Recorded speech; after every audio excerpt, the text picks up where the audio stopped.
Yeah, hi, Jamie McIntyre here, interview for Simon Cave. Just in answer to your question, Simon, could you introduce yourself to your readers? For those who don't know my story, I grew up on a farm in northern New South Wales, went off to school like most people, taught, get good grades, work hard at school, you get a good job, and one day you retire to the good life. I'm not sure how that formula is going for everyone today in the 21st century. I went off to uni to study accountancy. Wasn't sure what I wanted to do at that point. I quit after a year, not so much because mainly because I was frustrated with what I wasn't learning. I was very expensive to go to university, and I'm not suggesting people should necessarily quit, but for me, I wasn't learning the things I really wanted to learn, and I started to question the value of education when I got to school and university. I said to my mother at the time, why isn't there a university to teach you how to be successful in life? And that led, little did I know, less than a decade later, that planting of that seed to creating one of my most passionate and successful companies in 21st century education, which was to solve that exact problem. In other words, provide a modern day education that we didn't get at school, but many wish they had, that would teach them how to excel in today's rapidly changing world. And led me to writing a book a bit over a decade ago, What I Didn't Learn at School But Wish I Had, that become a bestseller. In that time, I was fortunate enough to find a self-made millionaire mentor that I went and learned off. Worked because working, you should work more to learn than to earn. And that's where I developed this knowledge and the skill sets and compressed decades of knowledge into a few short years by learning how to become a successful investor in real estate initially, also how to run and start companies, how to grow my income, how to eliminate debt, etc. All these key financial strategies that weren't taught at school. I learnt those in my early 20s. I started a telecommunications company as well. And as a result of learning those things, despite some early failures in my telecommunications company, where I was sleeping on a friend's couch, $150,000 in debt, a little under 20 years ago, I was able to learn what I learned off my mentor and apply it to my life. And over a short period of time, that short 3 to 5 year period, I became a self-made millionaire in my 20s. And as a result of that, a lot of people wanted to know how I did it, and that's where I started to share that knowledge with people, and eventually that led to books and also doing seminars and 20th century education to make that profound knowledge available to others. So the key to being successful, everyone has a different version of what success is. For me, success is adding value and making a difference in the world. And I'm very much driven by that. And I think if people are purpose-driven in life, have a big sense of purpose, then they're more likely to succeed because they have, they can tap into some of the human needs we have. That is of contribution and making a difference and into personal growth. Where my first business failed in telecommunications because I was purely doing it for money. I had no higher purpose behind it. I didn't have a grand vision. I just wanted to get rich. At 21, that's how a lot of 21-year-olds think. So that was one of the reasons I failed. I was focused on the money. I think to be successful, you look at a lot of the most successful people on the planet. Yeah, they might do well financially. Whether people such as I had the good fortune to meeting Oprah earlier this year, I was invited to go and meet with her.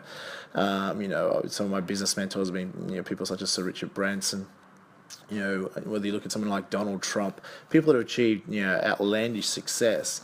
They're generally not just driven by the money. Actually, money is usually a low priority. I find the people that focus on the money the most are the ones that have it the least. In other words, poor people think a lot more about money than rich people do.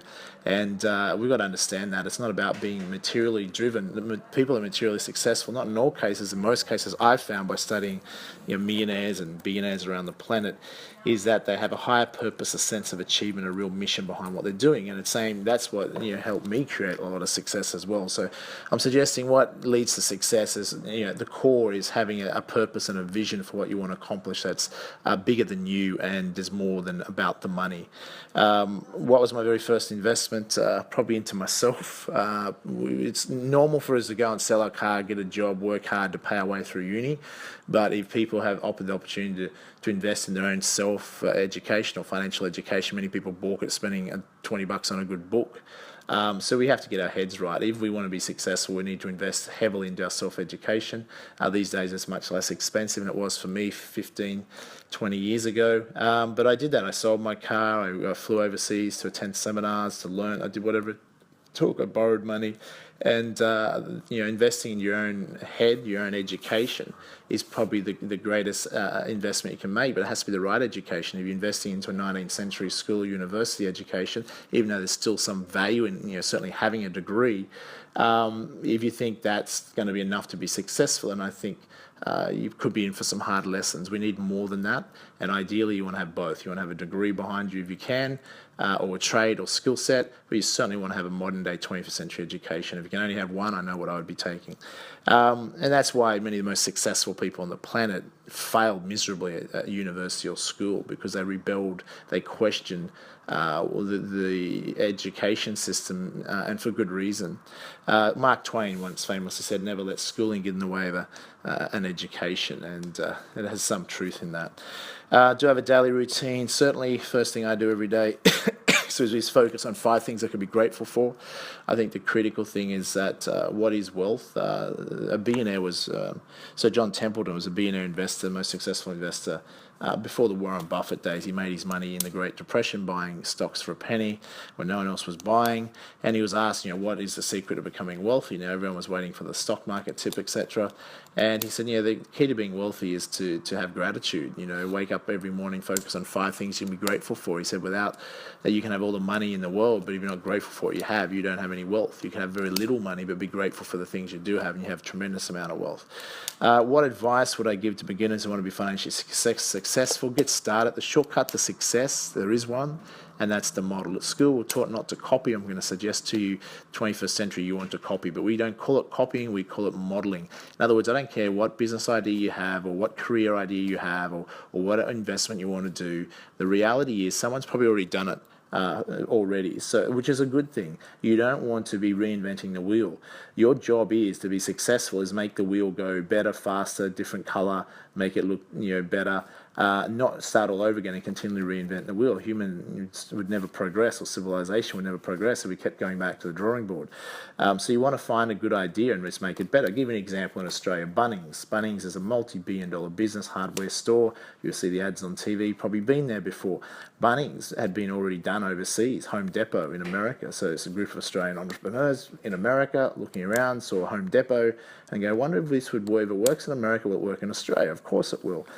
So they couldn't copy the same name, of course. They just created a new name, Bunnings, and set up the same model. And now Bunnings is a multi-billion-dollar business. I mean, it's not that extraordinary. You didn't have to be the genius to become a millionaire or billionaire. You just simply have to be able to shortcut the success, find a model that's working, and make it better, and then take massive, intelligent action. So with Google these days, you can find out, if you want to start a business, go and Google a similar website and see and learn off them and how they do it and how you can do it better.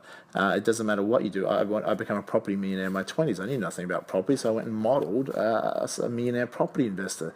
That took him 30 years to achieve his success. I compressed that knowledge into a few short years and become a millionaire in property. It's not Einstein stuff. What are your favorite books and why? I read a lot of business books. I think Magic of Thinking Big was one of the first ones in personal development. Think and Grow Rich by Napoleon Hill is an absolute must. 4-Hour Work Week by Tim Ferriss is very good. How to Win Friends, Influence People, Losing Your Virginity by Richard Branson. All these books are phenomenal. I continue to read to this day.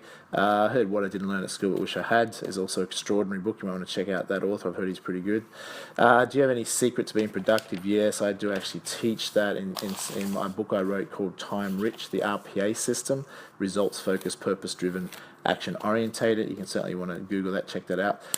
Plans for the future, have huge plans. Obviously, I'm involved in, I have a dozen companies, turn over $40 million a year, and we're looking at growing, going global.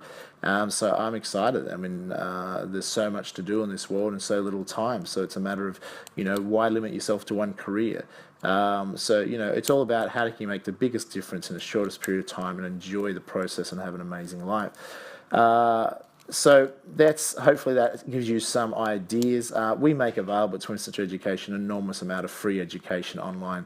If you wish, go to 20th Century Education and you can check it all out. You can get some of my books for free. I mean, literally dozens of books we give away, DVDs on any topic that can help you succeed.